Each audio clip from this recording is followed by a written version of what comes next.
Hello everyone, welcome to for you channel. ఈ వీడియోలో మనం జలేబీ రెసిపీని మనకు షాప్లో ఎలా కొంటామో అదే మాదిరిగా మనం ఇంట్లో కూడా ఎలా చేసుకోవచ్చో చూద్దాము. ఇది పైన క్రిస్పీగా అలాగే లోపల జ్యూసీగా చాలా బాగుంటుంది. మనకు షాప్లో కొన్నట్లుగానే మనం ఇంట్లో చేసేసుకోవచ్చు.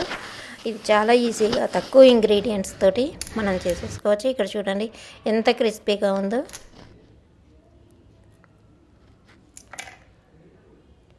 మనం ఇరిచినప్పుడు పటక్ పటక్ అనే సౌండ్ రావాలి.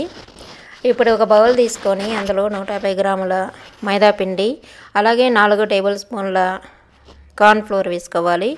ఒక పావు టీ స్పూన్ బేకింగ్ పౌడర్ అలాగే పావు teaspoon food colour, orange food colour వేస్తున్నాను.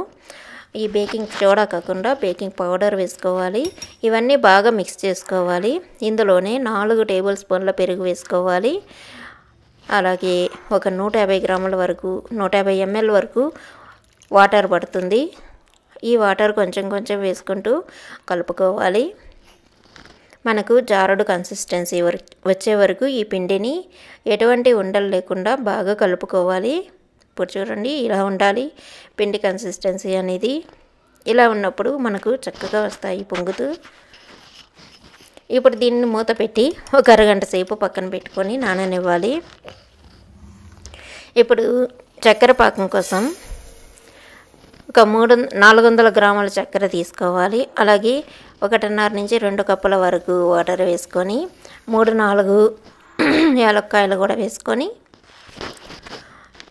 ఈ షుగరు వాటరు బాగా మరిగే వరకు ఇలా కలుపుతూ ఉండాలి. మనకు పాకం అయితే అవసరం లేదు, ఓన్లీ సిరప్ లాగా వచ్చినట్లయితే సరిపోతుంది.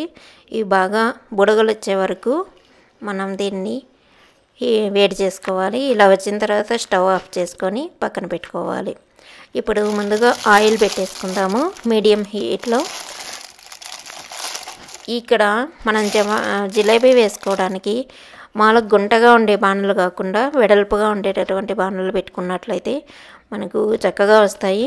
ఇప్పుడు పిండిని ఒకసారి కలుపుకొని ఇలాంటి కవర్లో కానీ లేకపోతే పాల కవర్ కానీ ఆయిల్ కవర్ కానీ దేనిలో అయినా వేసుకొని, ఇక్కడ ఎటువంటి కొబ్బరి చిప్పలు కానీ బట్ట కానీ నేను వాడట్లేదు. ఇలాంటి కవర్లో వేసుకున్న తర్వాత పాల కవర్ అయినా యూజ్ చేయొచ్చు. మూలను కొంచెం చిన్న హోల్ చేసుకొని ఇలా జిలేబీలు ఈ షేప్లో వేసుకోవడమే. ఫస్ట్ టైం వేస్తున్న వాళ్ళకైతే కొంచెం కష్టంగా ఉండొచ్చు. ఇప్పుడు హీట్ అయిన తర్వాత ఆయిల్ మనం లో ఫ్లేమ్లో పెట్టుకొని ఇవన్నీ వేసుకున్న తర్వాత కొంచెం మంట పెంచుకొని మీడియం హీట్లోనే ఇవన్నీ కూడా మనం కాల్చుకోవాలి. మంట ఎక్కువగా పెట్టుకున్నప్పుడు బాగా కలర్ అనేది బ్లాక్గా అయిపోతాయి.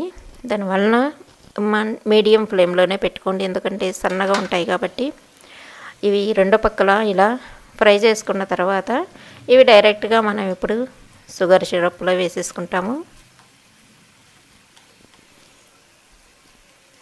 మనకు కాలినట్టుగా కలర్ అనేది తెలిసిపోతుంది.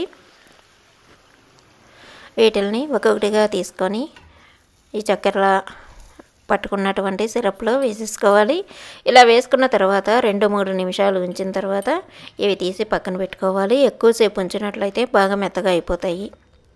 అన్నీ ఇలాగే వేసేసుకొని పక్కన తీసి పెట్టుకుంటూ మిగతావన్నీ కూడా ఇలాగే కాల్చేసుకున్నట్లయితే మనకు క్రిస్పీగా అలాగే జ్యూసీగా ఉండేటటువంటి జిలేబీ షాప్లో లాగే మనకు ఇంట్లో తయారైపోతుంది. మీకు వీడియో నచ్చినట్లయితే సబ్స్క్రైబ్ చేసుకోండి. అలాగే నోటిఫికేషన్ సింబల్ కూడా క్లిక్ చేయండి, బెల్ ఐకాన్. అలాగే లైక్ చేయండి, కామెంట్ చేయండి, షేర్ చేయండి.